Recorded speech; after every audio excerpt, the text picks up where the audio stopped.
Assalamualaikum warahmatullahi wabarakatuh. Selamat datang kembali mahasiswa sekalian pada mata kuliah pemrograman berbasis web.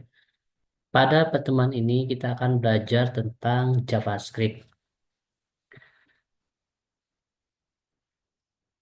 Izinkan saya untuk share screen.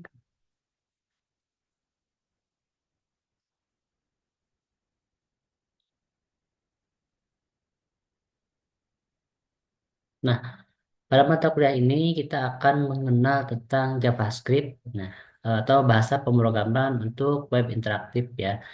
Dan apa sih JavaScript gitu ya? JavaScript adalah bahasa pemrograman tingkat tinggi untuk web. Jadi dijalankan di browser, bersifat client side, namun bisa juga digunakan secara server side dengan Node.js tentunya. Kemudian digunakan untuk membuat halaman web menjadi dinamis dan interaktif. Contohnya penggunaan slide gambar, kemudian validasi form, pop-up, kalkulator, dan lain sebagainya. Kemudian fungsi dan kelebihan JavaScript itu apa sih? Itu ya. JavaScript memiliki kelebihan diantaranya menambahkan interaktivitas ke halaman HTML, digunakan pada semua browser, kemudian bisa berkomunikasi dengan server tanpa melakukan reload atau ajak. Dan bisa digunakan di front end, browser, dan back end dengan menggunakan tentunya Node.js. Jadi semua format JavaScript itu ditulis dengan titik .js yang menandakan bahwa itu adalah apa namanya bahasa pemrograman yang digunakan adalah JavaScript.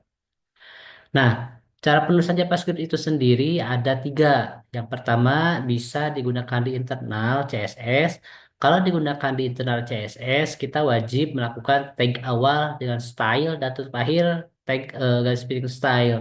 Dan ini ditulis dalam satu apa namanya codingannya sama di satu halaman web yang sama.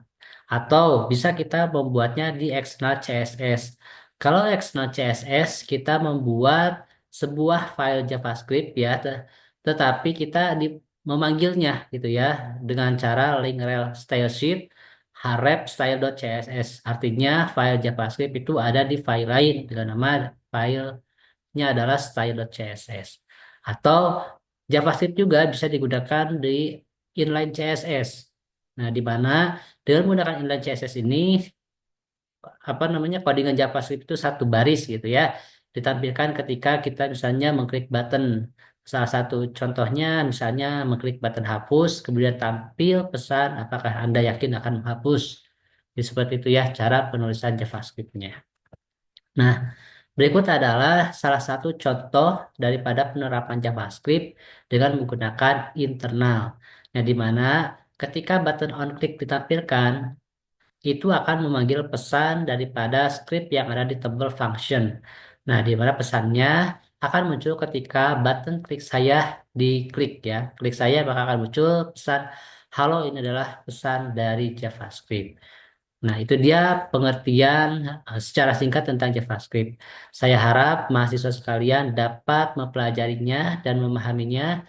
Untuk materi pengayaan sudah saya post di materi pengayaan 2 tentang JavaScript, CSS, dan bagaimana cara penggunaannya. Nah, untuk pengantar, saya sekian sekian. Selamat jumpa. Wassalamualaikum warahmatullahi wabarakatuh.